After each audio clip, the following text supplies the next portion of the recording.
L'ego s'affranchira de l'impression de ses sens lorsqu'il aura compris que l'esprit, son intelligence réelle et le pouvoir de communiquer, de communier parfaitement avec les forces qui manipulent l'énergie de ses corps subtils sera réalisé. Cette réalisation est un fait de vie qui doit naître sur le globe, qui doit prendre place quelque part sur la Terre chez un certain nombre d'êtres humains. L'homme, touché par l'énergie de son esprit, doit s'éveiller et grandir en esprit, c'est-à-dire en guerrier de tout ce qui corrompt son esprit et le maintient dans l'impuissance. Voilà pourquoi le sujet de l'inquiétude. L'inquiétude est la plus perverse des forces qui attaquent l'esprit de l'homme, car l'inquiétude est issue d'une seule condition, celle de ne pas pouvoir connaître son avenir. Si l'homme connaissait son avenir, l'inquiétude n'aurait pas sur lui l'emprise qu'elle possède et la vie matérielle serait agréable.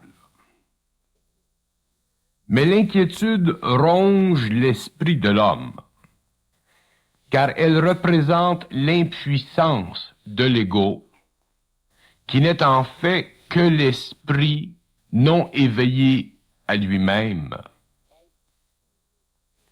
Si l'ego était perfectionné, si l'esprit était éveillé dans l'homme, l'inquiétude serait détruite sur le champ, car l'esprit éveillé ne peut être inquiet.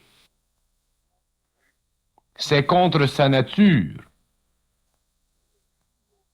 Mais l'esprit non perfectionné, l'ego subjectif, réfléchit tous les maux de son existence, car il est le produit de la désharmonie entre la vie astrale et la vie mentale supérieure de l'homme.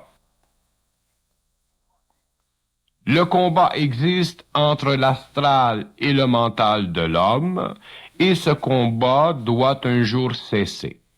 Il doit prendre fin. Lorsqu'il cesse, l'esprit est libre, totalement éveillé à sa réalité, et l'ego capable de vivre sur le plan matériel en fonction de l'énergie créative qui passe par lui sous la présence vigilante et permanente d'une haute intelligence qui œuvre dans l'évolution avec le concours de son esprit. Il faut faire une distinction entre l'ego et l'esprit. L'ego inconscient, c'est l'esprit non éveillé à sa réalité, à son intelligence. L'ego qui s'éveille, c'est l'esprit qui prend conscience de lui-même, de sa mesure dans la matière. L'ego libéré, c'est l'esprit qui contrôle la destinée de l'être que nous appelons l'homme.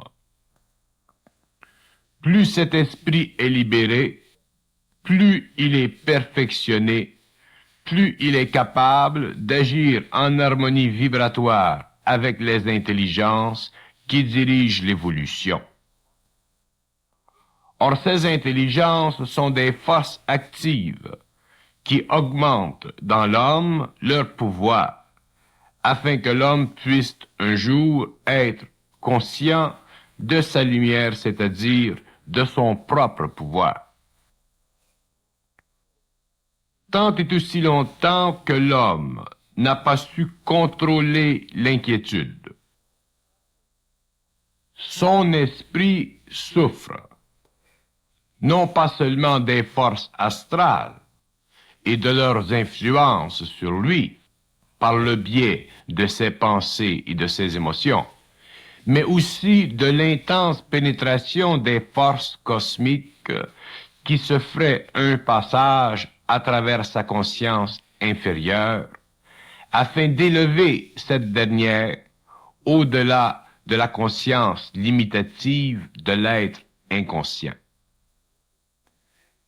L'inquiétude maintient une résonance vibratoire dans le mental humain, et cette résonance est tellement forte que l'esprit de l'homme est incapable de la neutraliser, à moins d'en connaître et d'en comprendre parfaitement les mécanismes, et ces mécanismes font partie du pouvoir de son esprit sur sa pensée subjective. Si l'esprit n'a pas de pouvoir sur la pensée subjective et astralisée de l'homme, il ne peut transformer cette astralité en énergie mentale supérieure et se voit obligé d'en subir les conditions qui aveuglent et qui font souffrir. La vie n'est pas un cul-de-sac, mais elle peut le devenir si l'esprit n'est pas capable de s'élever au-delà du mur que crée l'inquiétude.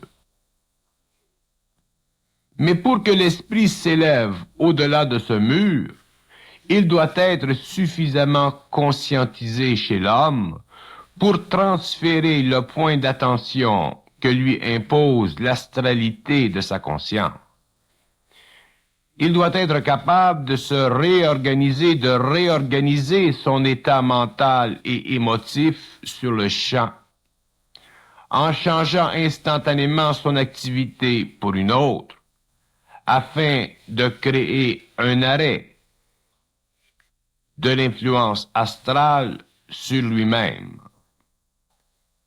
En général, l'homme cherche à se distraire lorsqu'il subit une trop grande inquiétude. C'est un moyen plus ou moins efficace pour neutraliser l'inquiétude de son esprit. Mais l'homme conscient, lui, peut changer sa vibration en altérant complètement le point d'attention à partir du simple fait qu'il est capable d'agir dans une direction nouvelle, complètement détachée de la situation qui l'engageait à l'inquiétude. Par exemple, réalisant que l'inquiétude n'est que de l'influence, il peut s'occuper à canaliser l'attention que crée cette inquiétude en suivant le courant d'énergie vibratoire qui peut le mener à une autre activité qui neutralisera complètement l'inquiétude. Il ne s'agit pas de se distraire de l'inquiétude. Elle reviendra ou continuera. Il s'agit de suivre le courant vibratoire de sa conscience qui s'éveille et d'aller là ou de faire ce que ce courant nous pousse, nous mène à faire. Par exemple, un homme peut être couché et ne pas pouvoir dormir à cause de l'influence astrale, de l'inquiétude à travers ses pensées. S'il demeure au lit, il veillera. Mais s'il suit le courant vibratoire de son esprit, il verra que ce courant, cette force, pourra le pousser dehors dans la nuit pour lui faire tondre son gazon.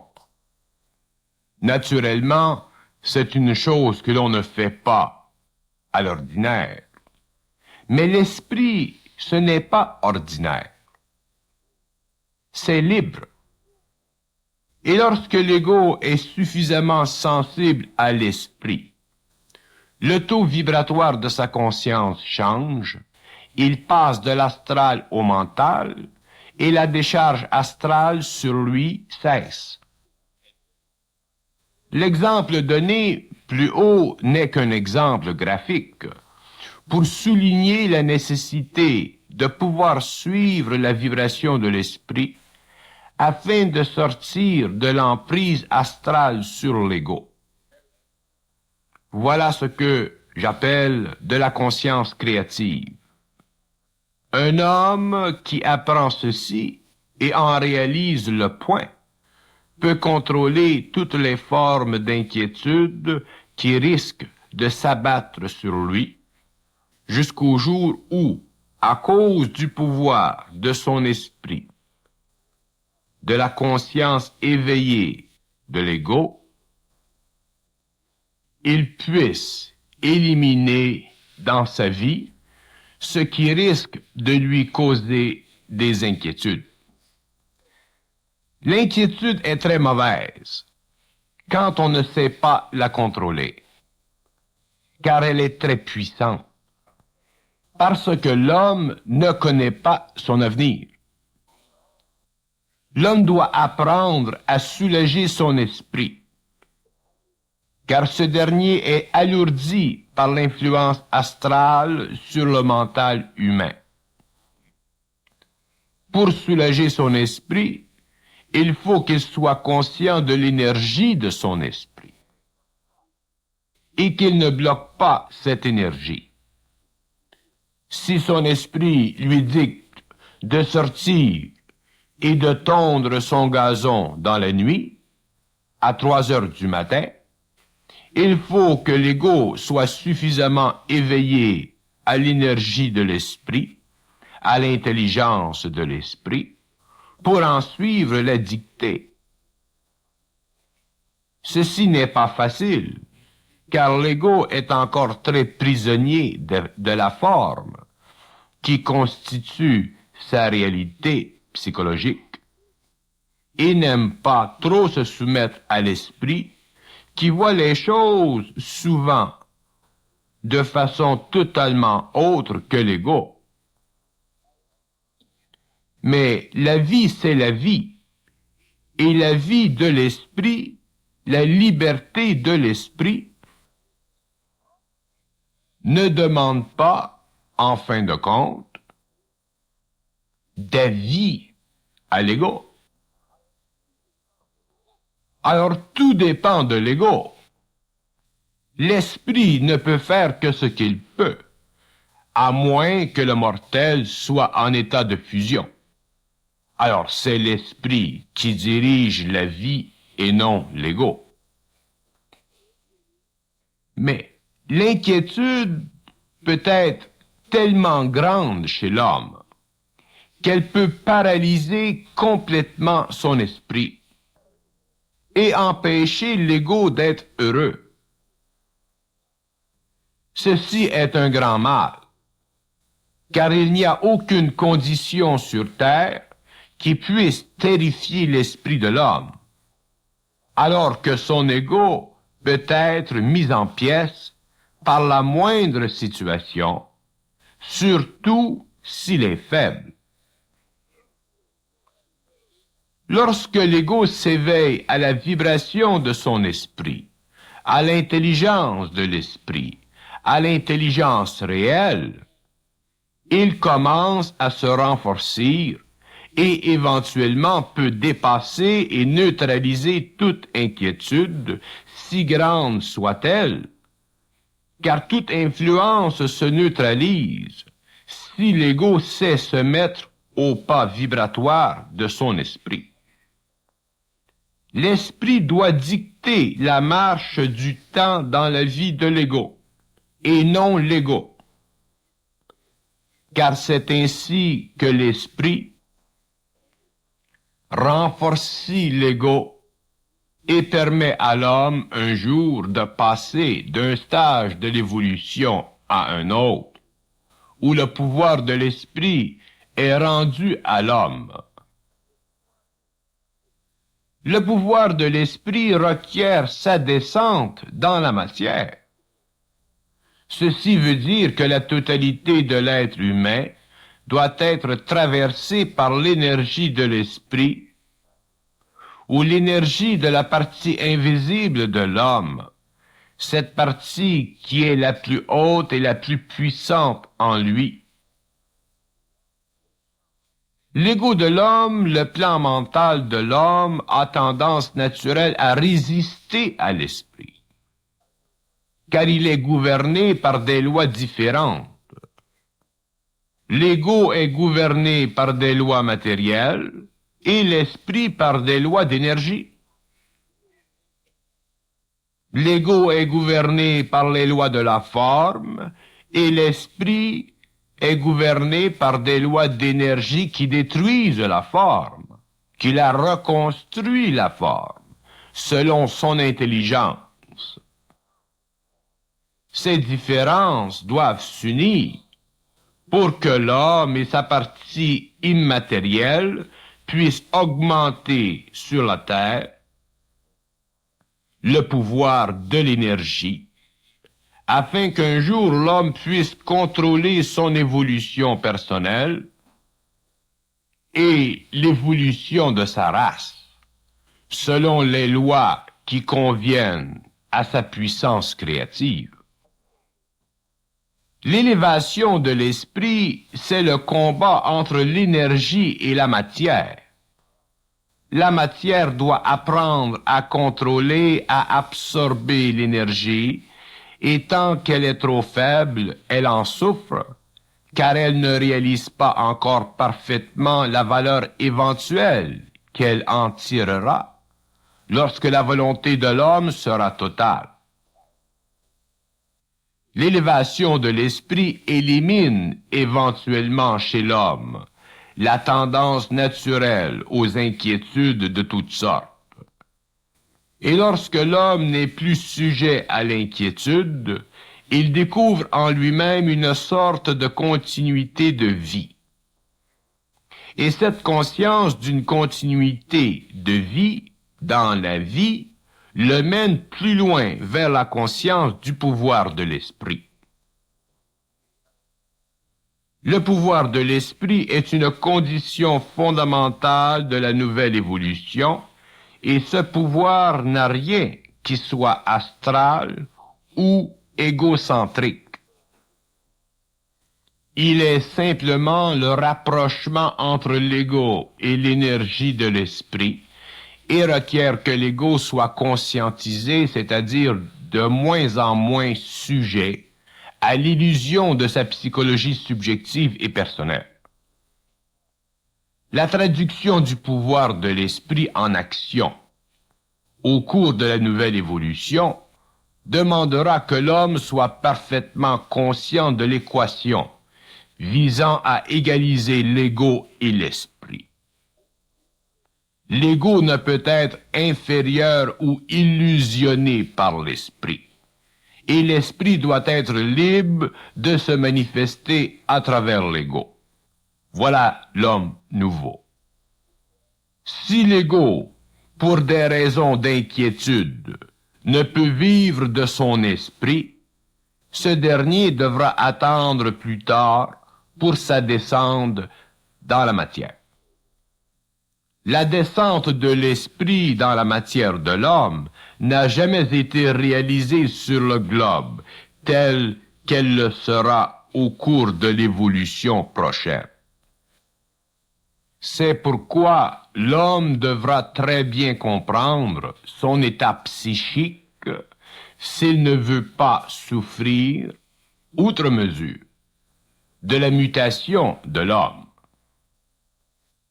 La conscience humaine cesse d'être assujettie au pouvoir de l'esprit lorsque l'homme a réussi à dépasser et à annuler les conditions qui créent sur le plan matériel la souffrance. Plus l'homme vit et subit le pouvoir de l'esprit ou de son énergie, plus il est susceptible de plier ou sembler plier sous le poids de cette vibration. C'est à ce point où le combat se livre entre l'homme et la forme, et qu'il élimine tout ce qui peut lui nuire, à quelque prix que ce soit. Ceci se vit et ne peut que se vivre. Ceux qui l'auront vécu auront compris ces paroles. L'inquiétude est une sorte d'illusion qui laisse croire à l'homme qu'il n'y a pas d'issue à telle ou telle situation. Et ceci est faux, entièrement faux, car l'issue ou son absence illusoire reflète le manque de pouvoir volontaire chez l'homme. Et ce manque de pouvoir volontaire paralyse son énergie et le force éventuellement à tomber sous la loi de l'émotion et de l'intellect. C'en est alors fini pour lui, car son esprit ou son énergie ne peut plus être utilisé pour son bénéfice personnel.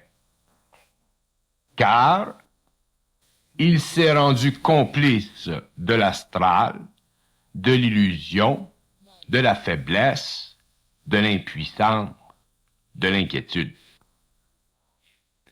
L'esprit, c'est l'image, la contrepartie immatérielle de l'homme, et cette contrepartie doit s'unir au mortel afin que se continue l'évolution de l'esprit ainsi que celle de l'homme. Si ces deux plans de l'être humain ne se rencontrent pas, la mort du corps matériel s'ensuit et toute l'expérience de vie enregistrée comme mémoire. La nouvelle évolution sur Terre verra naître la fusion de l'esprit et de l'ego.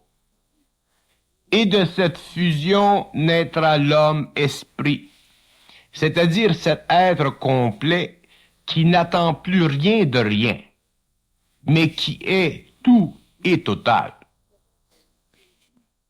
Le phénomène de l'inquiétude ralentit ce processus, car l'inquiétude naît de la mémoire de l'homme et non de son esprit. Et cette mémoire bloque l'union de l'esprit avec la matière de l'homme. L'ego de l'homme doit être assez fort, c'est-à-dire assez intelligent, c'est-à-dire suffisamment près de son esprit, pour que le mortel puisse être assuré de la survie de ses fonctions matérielles, quelle que soit la condition présente de sa vie, car sinon, son esprit sera alourdi par l'inquiétude et son intelligence et son émotivité ou sa nature inférieure prendra le dessus, limitant le lien entre le matériel et l'esprit, de sorte que l'homme, le mortel, sera dépouillé de son immortalité ou la continuité de la conscience active et créative après la disparition du corps physique sur un plan supérieur à la matière. Au-delà des considérations purement psychologiques de l'inquiétude, nous devons regarder les considérations psychiques, puisque ce sont ces considérations qui, en premier lieu, déterminent le pouvoir de la vie sur la mort. Le phénomène de l'inquiétude que tous les hommes connaissent à un niveau ou à un autre trahit le fossé entre le mortel et l'immortel Et cette trahison reflète l'esclavage de l'homme à sa conscience astrale ou inférieure ou animale. Il est difficile pour l'homme de reconnaître les retombées négatives de son inquiétude, car il n'a pas conscience du fait que toute inquiétude, quelle qu'en soit la nature, est un dérivé de sa conscience inférieure, et que cette conscience entretient chez lui l'impossibilité ou l'imagination de l'impossibilité. Et de cette imagination négative se construit petit à petit, au cours des années, une sorte d'impuissance volontaire, une impuissance de la volonté, une impuissance psychique qui caractérise l'être qui n'a jamais pu sentir ou savoir que la vie est entre ses mains, au lieu que lui soit entre les mains de la vie. Il se détache une psychologie défaitiste de l'inquiétude. Et cette psychologie entretient le malaise de ne pas pouvoir vivre en dehors de ce cercle vicieux, qui ne semble jamais complètement disparaître de la vie de tous les jours. Mais en fait, il peut et doit disparaître, ce cercle vicieux, mais l'homme doit convenir avec lui-même pour que ceci se produise. Car si l'homme ne convient pas avec lui-même, s'il ne développe pas une vision plus large, il ne pourra jamais bénéficier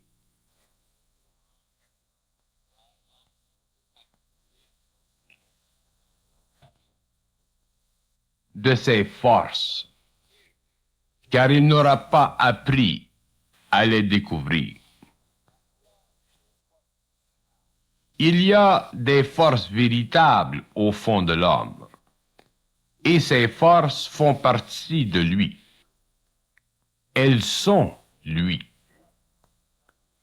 Mais pour qu'elles soient utilisées par lui, il est nécessaire qu'il s'éveille à leur réalité et qu'il cesse de s'inquiéter, c'est-à-dire de se tourner contre ses forces. L'inquiétude n'est pas seulement psychologique, elle est aussi vibratoire, et c'est sur le plan vibratoire qu'elle commence pour s'actualiser selon le tempérament et le caractère. Mais dès qu'elle montre la tête, elle doit être neutralisée, de sorte que elle ne puisse créer une structure psychologique qui paralyse les forces de l'esprit. L'inquiétude demeurera toujours la mesure entre l'intelligence et la volonté réelle, contre l'intellect et l'émotion. L'inquiétude peut se traduire sous toutes sortes de formes, mais elle ne dévore l'être que sur le plan vibratoire, sur le plan de son énergie. L'homme vit dans un siècle où l'inquiétude est devenue la règle de mesure de la vie quotidienne. Ceci n'est pas une loi naturelle, mais une condition anormale. Ce cercle vicieux doit être rompu et seule l'intelligence réelle chez l'homme, l'intelligence de son esprit, peut l'élever au-dessus de cette condition. L'inquiétude ternit la vie de l'homme et réfléchit son manque d'esprit, c'est-à-dire son manque de pouvoir mental sur la vie. La vie, ce n'est pas l'existence. La vie, c'est l'actualisation du pouvoir mental de l'homme sur les conditions planétaires issues de son inconscient. La vie, c'est un droit que l'homme ne connaîtra qu'au cours de l'évolution, lorsqu'il aura appris à dépasser sa nature faible, sa nature humaine aveugle et aveuglée par ses émotions. L'existence se mesure en termes psychologiques. La vie ne se mesure qu'en termes d'intelligence et de volonté réelle. Ces deux principes, une fois activés chez l'homme, lui rendent le droit à la vie, c'est-à-dire au pouvoir mental et à l'ouverture de ses capacités créatives en fonction de sa réalité, qui ne découle plus de sa psychologie, mais de sa maîtrise sur la forme. L'existence peut se bien ou mal comprendre, mais la vie ne se comprend pas. Elle se vit pleinement et seulement alors peut-elle être expliquée, non en fonction de la psychologie de l'homme inférieur, mais en fonction de l'intelligence de l'homme réel, de cet homme qui n'est plus une réflexion sociale, mais une force créative individualisée et totalement autonome et personnalisée. L'inquiétude est une pression de la vie inconsciente contre l'homme, contre son esprit, pour le forcer à détendre son esprit, malgré les événements qui le poursuivent sans cesse, et ne lui donnent pas le repos qu'il désire, jusqu'au jour où l'homme comprend le jeu et commence à se servir de son intelligence et de sa volonté réelle pour contrer cette activité de la vie inférieure afin d'accéder à une vie supérieure qui ne peut être sienne que si lui a la force de volonté et d'intelligence pour la rendre sienne. L'inquiétude dans la vie est sournoise, et l'homme doit le percevoir dès qu'elle se manifeste. Sinon, elle le rend malade à la longue et lui enlève le droit à la vie abondante et à la vie créative. L'homme ne peut qu'augmenter son pouvoir de vie s'il réussit à prendre conscience de la moindre vibration d'inquiétude qui afflige son esprit. S'il ne réussit pas ceci, sa vie ne pourra jamais se perfectionner. Et si sa vie ne se perfectionne pas, ses corps subtils non plus. Et il ne peut un jour augmenter son pouvoir de perception et de pénétration dans les univers parallèles de l'éther, où la vie est totale et parfaite et conjointe avec la matière. L'inquiétude embarrasse l'esprit de l'homme, et l'homme doit se débarrasser de tout ce qui l'inquiète, de tout ce qui embarrasse son esprit. Et tout homme en a le pouvoir, car tout homme est lié à un niveau ou à un autre, avec l'intelligence réelle et la volonté réelle de son esprit. De sorte que l'homme, bien qu'il puisse pointer aux difficultés de la vie, doit être capable de s'en dégager, afin que l'inquiétude n'affecte plus son esprit. L'homme doit être maître de sa vie, mais seule son intelligence et sa volonté peuvent lui permettre cette maîtrise. Mais la maîtrise de la vie ne peut venir qu'avec le vieillissement des mauvaises habitudes, c'est-à-dire qu'avec la destruction des mauvaises façons de vivre.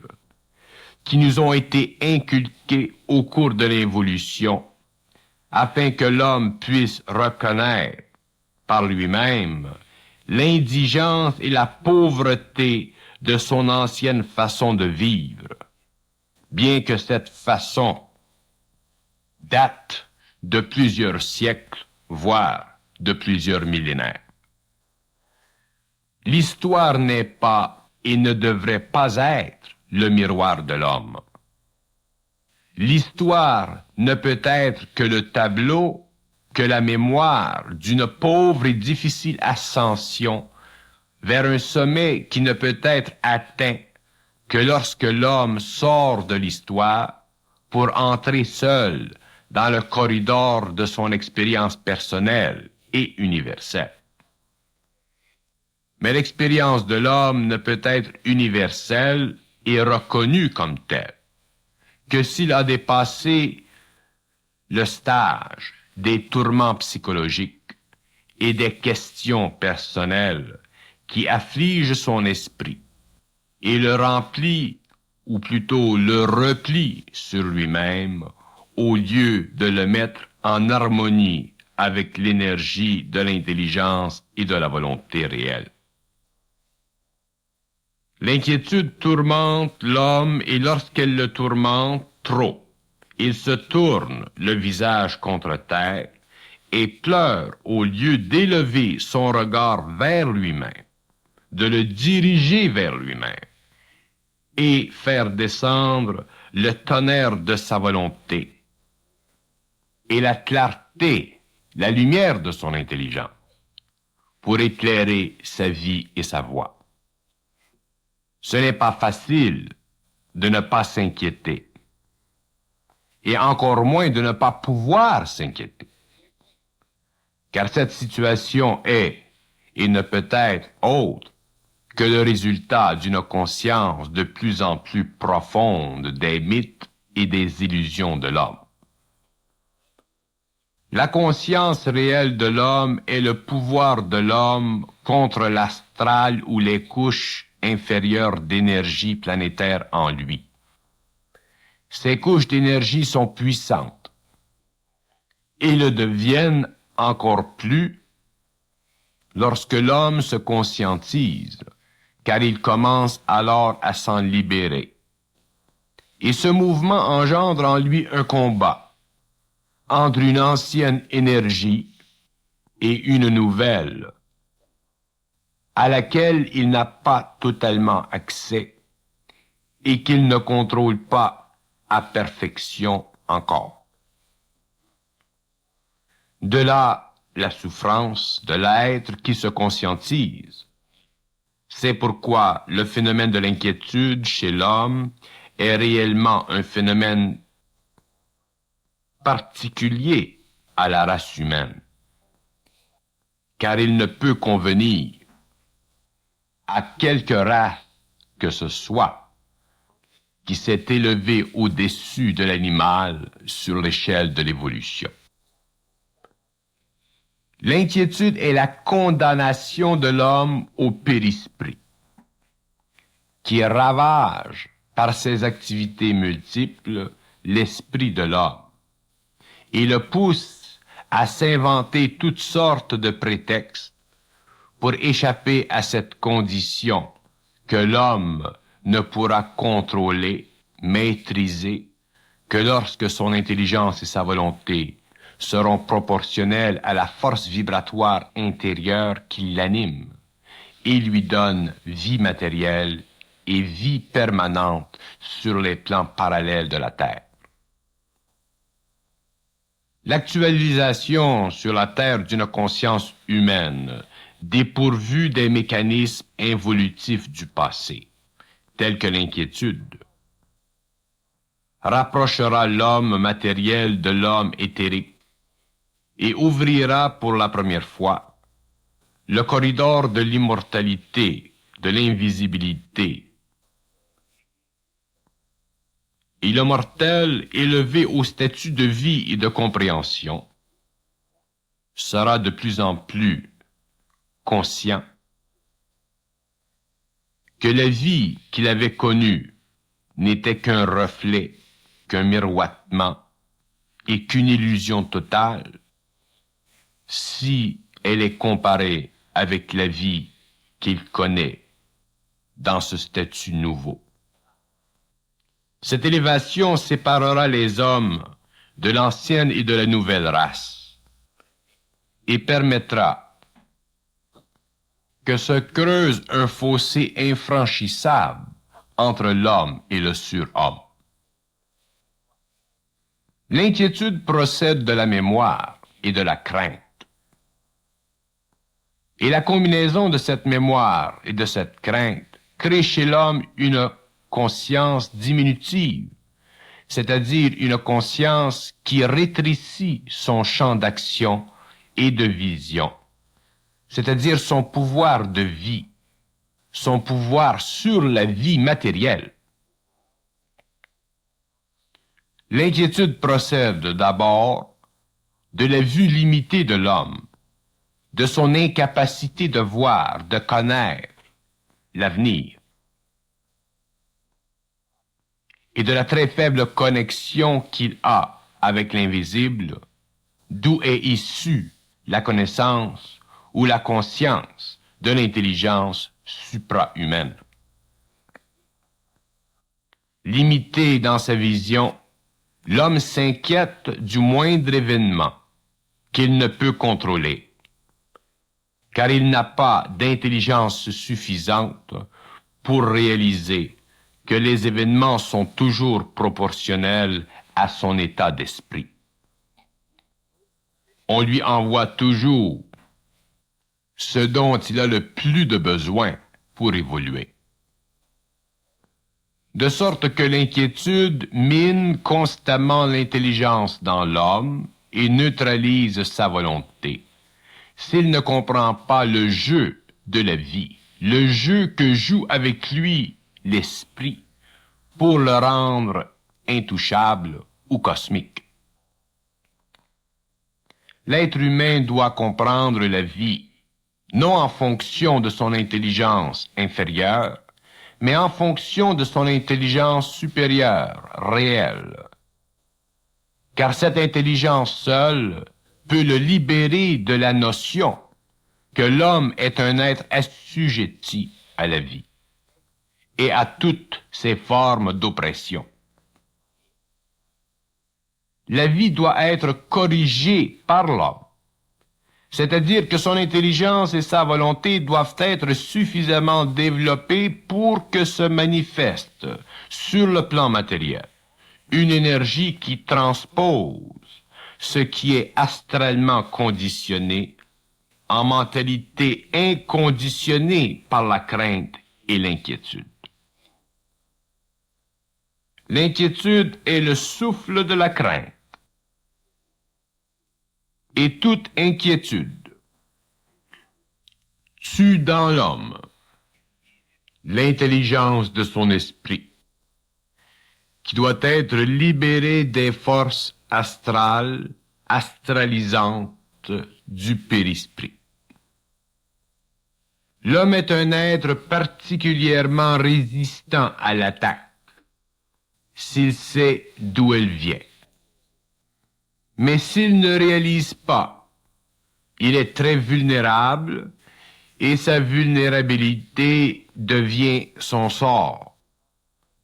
De sorte que la vie ne vaut plus la peine d'être vécue si elle ne lui appartient pas totalement, s'il ne peut en faire ce qu'il veut. L'inquiétude préoccupe l'esprit de l'homme à un tel point qu'elle prend de son énergie créative et le rend passif ou mécanique. L'homme ne peut créer que s'il se sent libre. Sinon, sa créativité procède d'un défoulement de son esprit.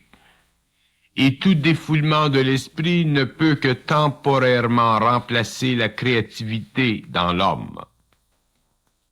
Et c'est l'inquiétude qui détruit dans l'homme la créativité. Parce que l'énergie qu'elle utilise ne sert plus l'esprit, mais l'ego.